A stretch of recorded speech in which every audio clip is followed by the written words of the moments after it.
Stephanie White, normally the calm presence guiding the Indiana Fever through storms, finally snapped. After watching her team gutted by injuries, stripped of half their rotation, and then pummeled by questionable whistles in Game 1 against the Atlanta Dream, she had seen enough. She turned to the officials, unleashed her frustration, and got hit with a technical foul. But really, wasn't she just saying what every fan at home was already thinking? The Fever weren't just battling Atlanta, they were fighting the referees, fate, and the cruelest timing imaginable. What's worse than walking into the playoffs missing 6 players?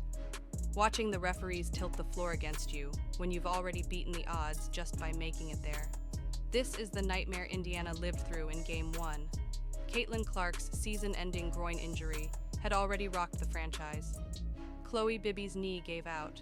Sophie Cunningham and Sydney Colson, both vital rotation pieces, were sidelined by their own knee issues. Arie McDonald was ruled out with a foot injury.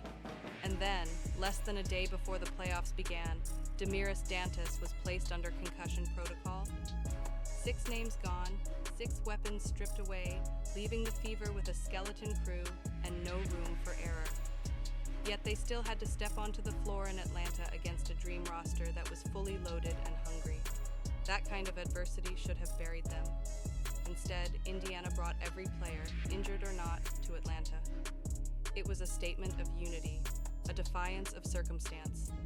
But even that turned surreal. The bench was so overcrowded that some players in street clothes had to sit in a second row behind the actual bench, like a waiting room instead of a sideline. Sophie Cunningham joked that at this point she was practically part of the medical staff, a comment that was both funny and painfully true. The Fever had been living this reality all season long, piecing together lineups like a puzzle with missing pieces, finding ways to smile through the pain. Somehow, they had clawed their way into the playoffs anyway, and then they started Game 1 like a team possessed. Kelsey Mitchell caught fire early, drilling shots and setting the tone with a playoff career-high 27 points. Aaliyah Boston, battered in the paint all night, still fought her way to 12 rebounds. Lexi Hull chipped in with energy and effort, refusing to fade even when shots wouldn't fall.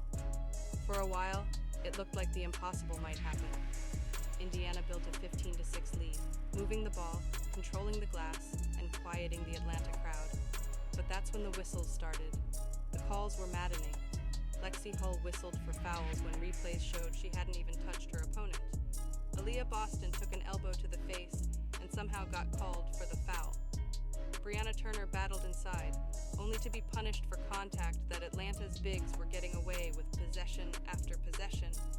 Stephanie White had to burn both of her challenges by the second quarter, just to keep her players from being buried under phantom fouls. She won them both, which only proved how badly the referees were missing. But challenges aren't infinite, and once they were gone, Indiana was left at the mercy of whistles that never balanced out. It wasn't just the penalties, it was the inconsistency. When Indiana fought for position, it was a foul. When Atlanta did the same, play continued. When Mitchell drove to the basket and absorbed contact, she got nothing. When Ryan Howard or Alicia Gray drew even light contact, free throws followed. By the fourth quarter, the frustration was overwhelming. White snapped at the officials and got hit with a technical. Odyssey Sims dove for a loose ball and was called for a foul on pure hustle. Even Caitlin Clark, sidelined and dressed in street clothes, had to step in to calm her own coach before things got worse. Atlanta took advantage. They used the chaos to fuel a run, stretching the lead while Indiana tried to regroup.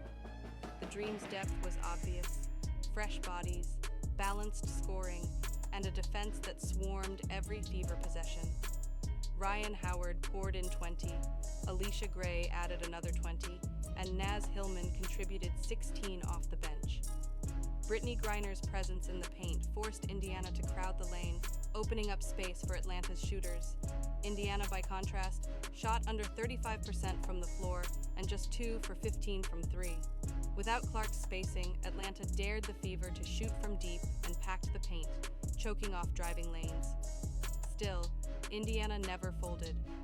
Mitchell kept them alive with timely buckets, slicing through defenders and refusing to let the game spiral into a blowout. Boston's rebounding kept possessions alive. Hull fought through exhaustion, hitting one of Indiana's rare threes and chasing Atlanta's shooters around screens until her legs gave out. The Fever didn't win, but they didn't quit. They played until the final buzzer, proving that even a batter